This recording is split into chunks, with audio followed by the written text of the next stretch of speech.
noches, Gloria Casañas. Esto es parte de la historia. Ilporá, con una corriente excelente que te trae acá a Paraguay y sin lugar a duda su fluidez te llevará a otro lado. ¿Cómo es Ilporá?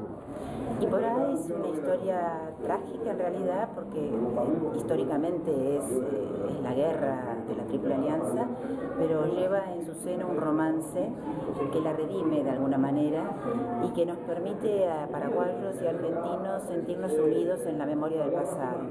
Yo espero que el agua, como vos decís, vaya y venga muchas veces entre nuestros dos países y que nunca más las aguas se tiñan de rojo como ocurrió en la época de Ilporá.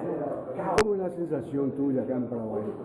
Yo estoy emocionada por la hospitalidad del público paraguayo, la gente que encuentro la siento como amiga, sé que son lazos que se crean para siempre y espero que estemos comunicados a la distancia y que tengamos otros encuentros también. Dentro de los proyectos tuyos, ¿podemos mencionar otro nombre así, de repente, que sea poderoso como Ilporá?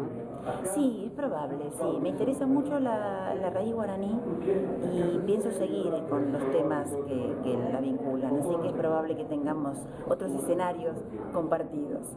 Muchísimas gracias. Al contrario, un cariño grande.